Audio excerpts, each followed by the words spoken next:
സ്വാഗതം. ഇന്ന് നമ്മൾ ഒരുമിച്ചിരുന്ന് നിങ്ങൾ പങ്കുവച്ച ചില സ്രോതസ്സുകളിലേക്ക് ഒന്ന് ആഴത്തിലിറങ്ങി ചെല്ലുകയാണ്. ശരി. പ്രധാനമായും 2 വിഷയങ്ങളാണ് അല്ലേ? ഒന്ന്, ബൈബിളിന്റെ കാഴ്ചപ്പാടിൽ നല്ല നേതാക്കന്മാരെ എങ്ങനെ കണ്ടെത്താം, അവരെ എങ്ങനെ വളർത്തിയെടുക്കാം എന്നത്. 2, സുവിശേഷീകരണം.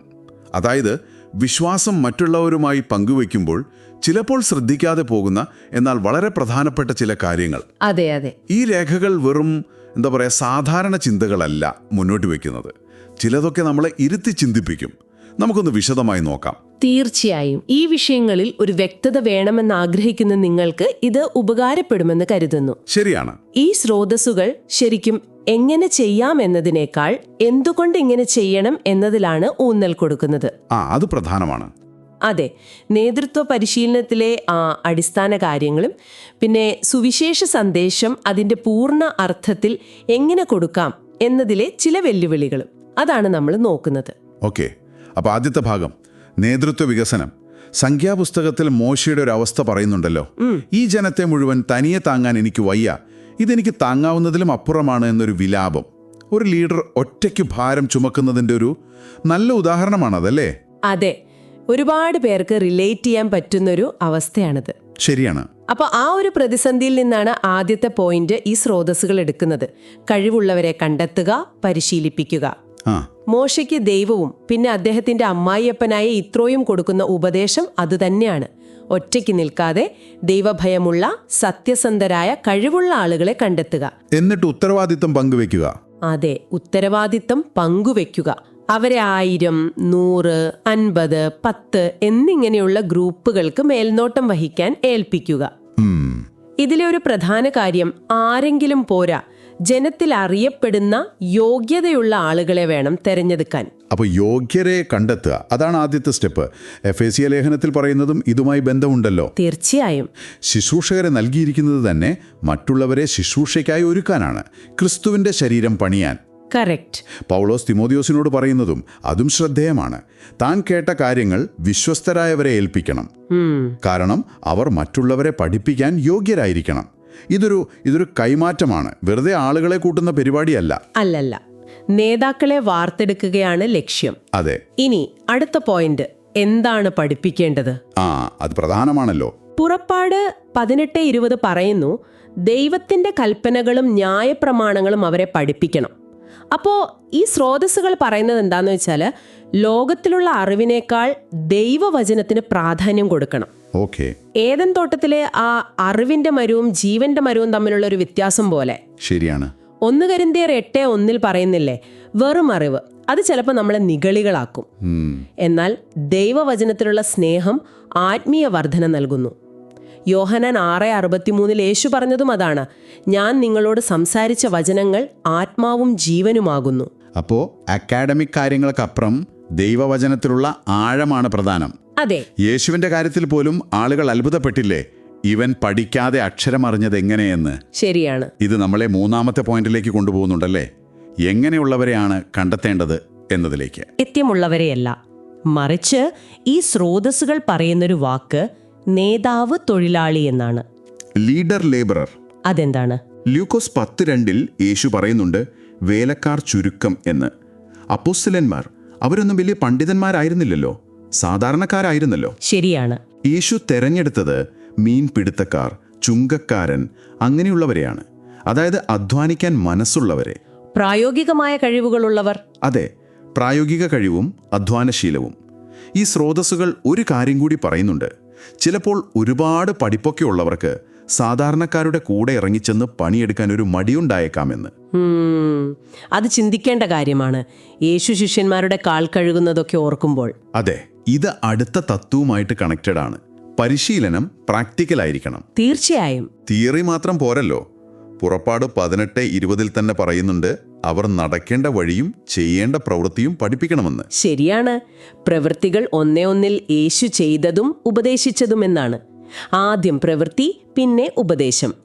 യേശു ശിഷ്യന്മാരെ പഠിപ്പിച്ചിട്ട് ഉടനെ അവരെ അധികാരത്തോടെ ഗ്രാമങ്ങളിലേക്ക് അയക്കുന്നത് കാണാം. മത്തായി 10, ലൂക്കോസ് 9:10 നോക്കിയാൽ. അതെ. ആത്മാക്കളെ നേടുന്നതിനെക്കുറിച്ച് പഠിപ്പിച്ചാൽ അപ്പോൾ തന്നെ അവരെ അതിനയക്കണം. പഠനവും പ്രവൃത്തിയും അത് ഒരുമിച്ച് പോകണം. ശരി. പിന്നെ ഈ സ്രോതസ്സുകൾ പറയുന്നത് ഷോർട്ട് ടേം ഇൻറ്റൻസീവ് ട്രെയിനിങ് ആണ് കൂടുതൽ എഫക്റ്റീവ് എന്നാണ്. ഒരുപാട് കാലം നീട്ടിക്കൊണ്ടുപോകാതെ. അതെ, യേശുവിൻ്റെ ആ 3.5 വർഷത്തെ ശുശ്രൂഷ ഒരു മാതൃകയാണ്.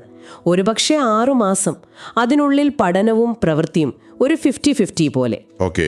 കൊറിയ, ബ്രസീൽ പോലുള്ള സ്ഥലങ്ങളിൽ സഭകൾ വളർന്നതിന്റെ പിന്നിൽ ഇത്തരം ബൈബിൾ കേന്ദ്രീകൃതമായ പ്രായോഗികമായ പരിശീലന രീതികളാണെന്ന് ഇവർ ഉദാഹരണമായി പറയുന്നുണ്ട്. ഇനി ഒരു വ്യത്യസ്തമായ പോയിന്റ് വരുന്നുണ്ട്.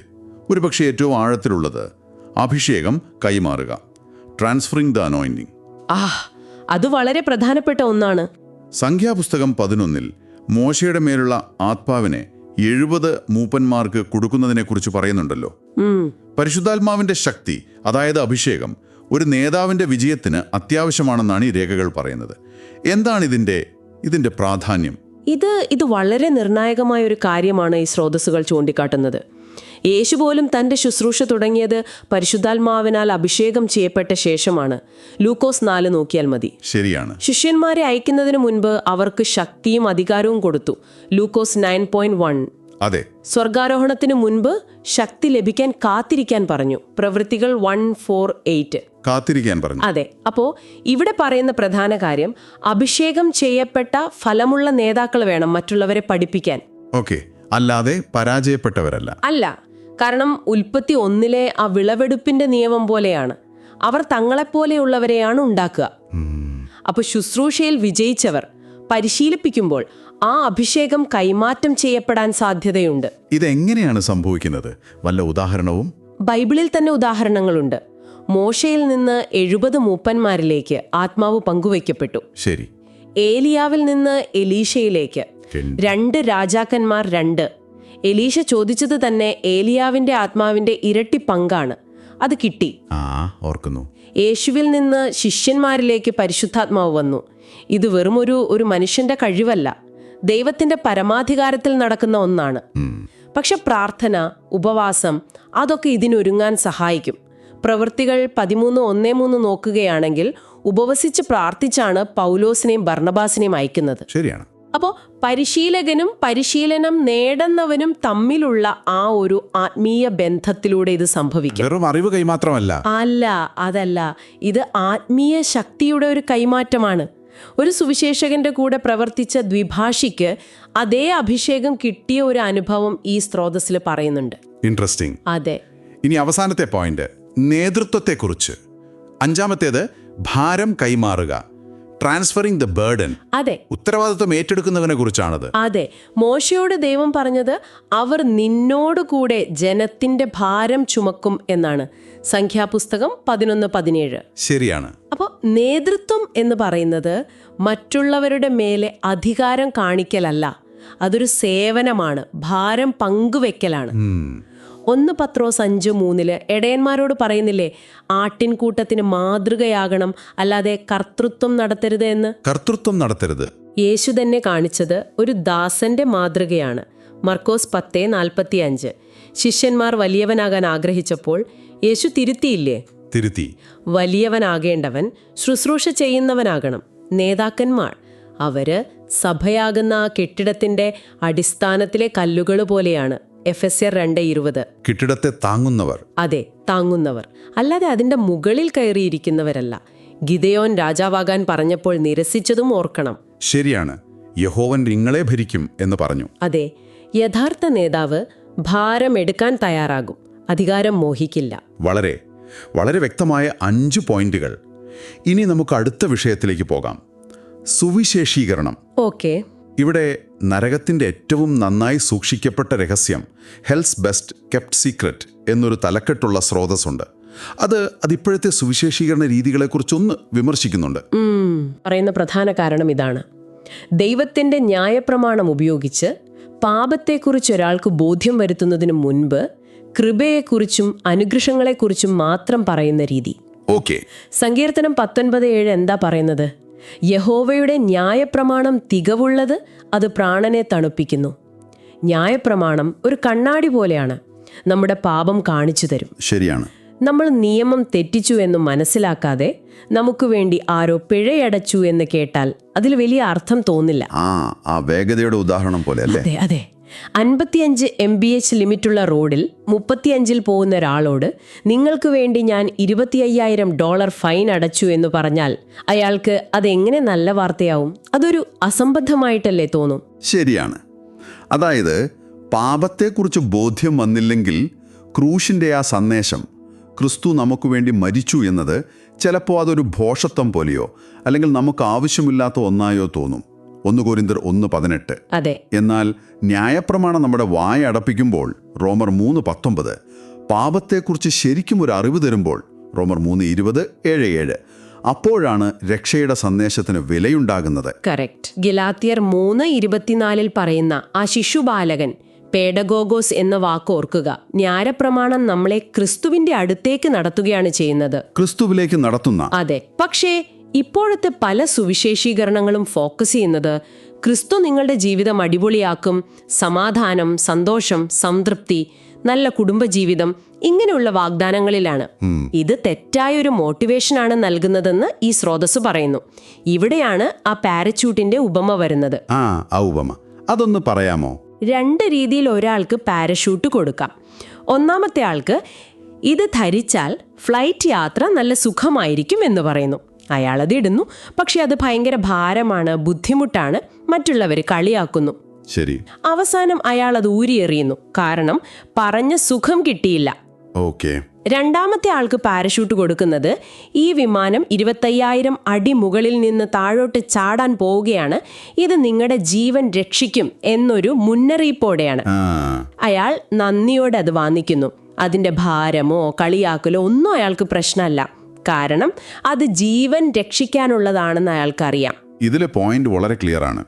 ജീവിതത്തിലെ പ്രശ്നങ്ങൾ മാറാനും സന്തോഷം കിട്ടാനും വേണ്ടി മാത്രം ക്രിസ്തുവിനെ സ്വീകരിക്കുന്നവർ, ജീവിതത്തിലെ പ്രശ്നങ്ങളും കഷ്ടപ്പാടുകളും വരുമ്പോൾ മാർക്കോസ് 4:17 പറയുന്ന പോലെ അവർ വീണു പോകാൻ സാധ്യതയുണ്ട്. കാരണം പ്രതീക്ഷിച്ച സുഖമല്ല കിട്ടുന്നത്. അതെ. എന്നാൽ ദൈവത്തിന്റെ ന്യായവിധിയിൽ നിന്ന്, പാപത്തിന്റെ ശിക്ഷയിൽ നിന്ന് രക്ഷപ്പെടാനാണ് ഒരാൾ വരുന്നതെങ്കിൽ അതെ, അയാൾക്ക് കിട്ടുന്ന സമാധാനവും സന്തോഷവും പുറമേയുള്ള സാഹചര്യങ്ങളെ ആശ്രയിച്ചായിരിക്കില്ല. റോമർ 15:13. അല്ല. പ്രശ്നങ്ങൾ വരുമ്പോൾ അവർ ക്രിസ്തുവിൽ കൂടുതൽ ഉറച്ചു നിൽക്കും. കാരണം ആ പാരഷൂട്ട് എന്തിനാണെന്ന് അവർക്ക് നന്നായിട്ടറിയാം. അതുകൊണ്ട് സുവിശേഷീകരണം വെറും സന്തോഷത്തിന്റെ വാഗ്ദാനങ്ങൾ മാത്രമല്ല കൊടുക്കേണ്ടത്, വരാനിരിക്കുന്ന ന്യായവിധിയെക്കുറിച്ചുള്ള മുന്നറിയിപ്പും വേണം. പ്രവൃത്തികൾ 17:30-31. ദൈവത്തിന്റെ നീതിയെക്കുറിച്ച് പറയണം. അതെ, ദൈവത്തിന്റെ നീതിയെക്കുറിച്ച് പറയണം. സദൃശവാക്യങ്ങൾ 11:4. യഥാർത്ഥ മാനസാന്തരം എന്ന് പറഞ്ഞാൽ വെറുതെ പാപത്തെക്കുറിച്ച് ദുഃഖിക്കുന്നതല്ല, പിന്നെയോ ദൈവത്തിനെതിരെയാണ് ഞാൻ പാപം ചെയ്തത് എന്ന തിരിച്ചറിവാണ്. സങ്കീർത്തനം 51:4 ദാവീദ് പറയുന്നത് ഓർക്കുക, നിന്നോട് തന്നെ ഞാൻ പാപം ചെയ്തു. ശരിയാണ്. രക്ഷിക്കപ്പെട്ടു എന്ന് തെറ്റിദ്ധരിച്ച് പാപത്തിൽ തന്നെ ജീവിക്കാൻ ഒരു കാരണമായേക്കാം. അത് ക്രിസ്തുവിന്റെ രക്തത്തെ നിന്ദിക്കുന്നതിന് തുല്യമാണെന്ന് എബ്രായർ 10:29 മുന്നറിയിപ്പ് തരുന്നുണ്ട്. ഈ രീതിക്ക് ബൈബിളിൽ മാതൃകയുണ്ടോ? അതായത് ചിലരോട് ന്യായപ്രമാണവും ചിലരോട് കൃപയും പറയുന്നത്? ഉണ്ട്. യേശു തന്നെ അഹങ്കാരികളോടും സ്വന്തം നീതിയിൽ ആശ്രയിക്കുന്നവരോടും, ഉദാഹരണത്തിന് ആ ധനികനായ യുവാവ് ലൂക്കോസ് 18, ന്യായശാസ്ത്രി ലൂക്കോസ് 10, അവരോടൊക്കെ സംസാരിക്കുമ്പോൾ ന്യായപ്രമാണമാണ് ഉപയോഗിക്കുന്നത്, അവരുടെ ആ നീതിയുടെ പൊള്ളത്തരം കാണിക്കാൻ. ശരി. എന്നാൽ താഴ്മയുള്ളവർ, പാപബോധമുള്ളവർ, നിക്കോദേമോസ് യോഹന്നാൻ 3, പെന്തക്കോസ്തിൽ മാനസാന്തരപ്പെട്ടവർ പ്രവൃത്തികൾ 2, അവരോട് കൃപയുടെ സന്ദേശമാണ് പറയുന്നത്. അപ്പോ ന്യായപ്രമാണം ഹൃദയത്തെ ഒരുക്കുന്നു. അതെ, കൃപ ആ മുറിവുണക്കുന്നു. 1 തിമോത്തിയോസ് 1:18 പറയുന്നത് ഓർക്കുക, ന്യായപ്രമാണം നീതിമാനു വേണ്ടിയല്ല, അധർമ്മികൾക്കും അനുസരണം കെട്ടവർക്കും വേണ്ടിയാണ്. അപ്പോ ഒരാളോട് സംസാരിക്കുമ്പോൾ ഈ തത്വം എങ്ങനെ ഉപയോഗിക്കാം? ഈ സ്രോതസ് പറയുന്ന ഒരു രീതി, സാധാരണ സംസാരത്തിൽ നിന്ന് പതുക്കെ ആത്മീയ വിഷയങ്ങളിലേക്ക് വരിക, എന്നിട്ട് 10 കൽപ്പനകൾ ഉപയോഗിക്കുക. ഉദാഹരണത്തിന്, എപ്പോഴെങ്കിലും നുണ പറഞ്ഞിട്ടുണ്ടോ? എന്തെങ്കിലും മോഷ്ടിച്ചിട്ടുണ്ടോ? യേശു പറഞ്ഞില്ലേ, മോഹത്തോടെ നോക്കുന്നത് വ്യഭിചാരമാണ്, വെറുക്കുന്നത് കൊലപാതകമാണ്. ഇതൊക്കെ ചെയ്തിട്ടുണ്ടോ? ദൈവനാമം വെറുതെ ഉപയോഗിച്ചിട്ടുണ്ടോ? ഈ കൽപ്പനകൾ ഉപയോഗിച്ച് മനസാക്ഷിയെ ഒന്ന് ഉണർത്തുക. റോമർ 2:15 പറയുന്ന പോലെ ന്യായപ്രമാണം ഹൃദയത്തിൽ എഴുതിയിട്ടുണ്ടല്ലോ. ശരിയാണ്. ഈ കൽപ്പന വെച്ച് നോക്കുമ്പോൾ ദൈവത്തിന്റെ മുമ്പിൽ നമ്മൾ കുറ്റക്കാരാണ് എന്ന് ബോധ്യപ്പെടുത്തുക. എന്നിട്ട് ദൈവത്തിന്റെ നീതിയെക്കുറിച്ചും ന്യായവിധിയെക്കുറിച്ചും പറയുക. ഒരു നല്ല ജഡ്ജിക്ക് കുറ്റവാളിയെ വെറുതെ വിടാൻ പറ്റില്ലല്ലോ. ഇല്ല. അതിനുശേഷമാണ് ക്രിസ്തു നമുക്ക് വേണ്ടി ആ ന്യായപ്രമാണത്തിന്റെ ശാപമേറ്റു ഗലാത്യർ 3:13 നമുക്ക് വേണ്ടി മരിച്ചു റോമർ 5:8 എന്ന ആ കൃപയുടെ സന്ദേശത്തിന് ശരിക്കും പ്രസക്തി വരുന്നത്. പഴയകാല സുവിശേഷകരും ഈ രീതി ഉപയോഗിച്ചിരുന്നുവല്ലേ? അതെ, ലൂതർ, വെസ്ലി, സ്പെർജൻ, ഫിന്നി ഇവരെല്ലാവരും ഈ രീതിക്ക് പ്രാധാന്യം കൊടുത്തിരുന്നതായി ഈ സ്രോതസ് പറയുന്നു. ഇതേ വിഷയത്തിൽ തന്നെയുള്ള മറ്റേ സ്രോതസ്, ഏറ്റവും വലിയ ആവശ്യം, ദി ഗ്രേറ്റസ്റ്റ് നീഡ്, അതും സുവിശേഷീകരണത്തിന്റെ പ്രാധാന്യം തന്നെയല്ലേ പറയുന്നത്? അതെ, അതിന്റെ അടിയന്തര സ്വഭാവം, ലോകത്തിന്റെ അവസ്ഥ കാരണം എല്ലാവരും പാപം ചെയ്തു. റോമർ 3:23 യേശുവിൽ വിശ്വസിച്ചില്ലെങ്കിൽ പാപങ്ങളിൽ മരിക്കും. യോഹന്നാൻ 8:24 ഇത് നമ്മുടെ ചുറ്റുമുള്ള എല്ലാവർക്കും ബാധകമാണ്. അതെ. പക്ഷെ പലപ്പോഴും ഈ ആവശ്യം നിറവേറ്റാൻ നമുക്ക് പറ്റുന്നില്ല. അതിന് ചില കാരണങ്ങളും പറയുന്നുണ്ട്. എന്തൊക്കെയാണ്? ഒന്ന്, താല്പര്യമില്ലായ്മ, നഷ്ടപ്പെട്ടു പോകുന്നവരെ കുറിച്ചൊരു ഭാരമില്ലായ്മ. ലൂക്കോസ് 19:10 താരതമ്യം ചെയ്യുമ്പോൾ ശരി ഉള്ള പേടി. മത്തായി 5:11-12 വിശ്വാസക്കുറവ്, അതും ഒരു കാരണമാണ്. ദൈവവചനത്തിന്റെ ശക്തിയിലുള്ള വിശ്വാസക്കുറവ്. റോമർ 6:23 പിന്നെ ലോകത്തിന്റെ കാര്യങ്ങളിലുള്ള ശ്രദ്ധ കൂടുതൽ, തിരക്കുകൾ. ലൂക്കോസ് 8:14 എന്നാൽ ഈ തടസ്സങ്ങളെയൊക്കെ മറികടക്കാൻ നമ്മളെ പ്രേരിപ്പിക്കുന്ന കാര്യങ്ങളുമുണ്ടല്ലോ. തീർച്ചയായും ക്രിസ്തുവിന്റെ കൽപ്പന തന്നെ ഏറ്റവും വലുതാണ്. മത്തായി 28:19 മറ്റുള്ളവരോടുള്ള സ്നേഹം. അതെ, നഷ്ടപ്പെട്ടു പോകുന്ന ആത്മാക്കളോടുള്ള സ്നേഹം, ആദിമസഭയുടെ ആ തീക്ഷ്ണമായ മാതൃക. ദൈവത്തിന്റെ ന്യായവിധിയെക്കുറിച്ചുള്ള ബോധ്യം. അതെ, 2 കൊരിന്ത്യർ 5:10-11 പിന്നെ ഒരാൾ രക്ഷിക്കപ്പെടുമ്പോൾ സ്വർഗത്തിലുണ്ടാകുന്ന ആ സന്തോഷം. ലൂക്കോസ് 15:7 ഇതൊക്കെ നമ്മളെ പ്രചോദിപ്പിക്കേണ്ടതാണ്. തീർച്ചയായും. അപ്പോൾ ഈ കാരണങ്ങളൊക്കെ ഓർക്കുമ്പോൾ സുവിശേഷീകരണം എന്നത് ഒരു ഓപ്ഷൻ അല്ല, അതൊരു ഉത്തരവാദിത്തമാണ്, അടിയന്തര ആവശ്യമാണ് എന്നാണ് ഈ സ്രോതസ്സുകൾ ഓർമ്മിപ്പിക്കുന്നത്. അപ്പോ ഇന്നത്തെ ഈ ഒരു വിശകലനത്തിൽ നിന്ന് നമ്മൾ കണ്ട പ്രധാന കാര്യങ്ങൾ: ഒന്ന്, നേതൃത്വം. അത് വെറുമൊരു പൊസിഷനല്ല, അത് മറ്റുള്ളവരെ കണ്ടെത്താനും ദൈവവചനത്തിൽ ഉറപ്പിച്ച് പ്രാക്ടിക്കലായി പരിശീലിപ്പിക്കാനും ആത്മീയ ശക്തി കൊടുക്കാനും ഒരു ദാസനെ പോലെ ഭാരം പങ്കിടാനും തയ്യാറാകുന്ന ഒന്നാണ്. 2, സുവിശേഷീകരണം. അത് വെറും നല്ല വാർത്ത പറയൽ മാത്രമല്ല. പലപ്പോഴും ദൈവത്തിന്റെ ആ നിലവാരം, ന്യായപ്രമാണം അതുപയോഗിച്ച് പാപത്തെക്കുറിച്ച് ബോധ്യം വരുത്തി രക്ഷയുടെ ആവശ്യം കാണിച്ചു കൊടുത്തിട്ട് എന്നിട്ട് ക്രിസ്തുവിലൂടെയുള്ള കൃപയുടെ സന്ദേശം കൊടുക്കുന്നതിന്റെ പ്രാധാന്യം ഈ സ്രോതസ്സുകൾ അത് അടിവരയിടുന്നുണ്ട്. വളരെ ശരിയാണ്. നമ്മൾ എത്രത്തോളം ദൈവത്തിന്റെ വിശുദ്ധി, നമ്മുടെ പാപത്തിന്റെ ഗൗരവം അത് ന്യായപ്രമാണത്തിലൂടെ മനസ്സിലാക്കുന്നോ അത്രത്തോളം ക്രിസ്തുവിലൂടെ കിട്ടിയ കൃപയുടെ വിലയും മാധുര്യവും നമ്മൾ അറിയും. ശരിയാണ്. രോഗം അറിഞ്ഞാലേ മരുന്നിന് വിലയുണ്ടാകൂ. അതെ.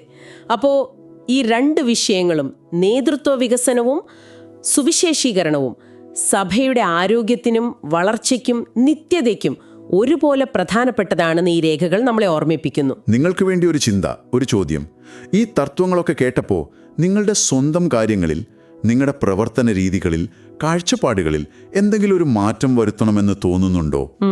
നേതൃത്വത്തിലായാലും അല്ലെങ്കിൽ നിങ്ങളുടെ വിശ്വാസം മറ്റൊരാളോട് പറയുന്ന രീതിയിലായാലും.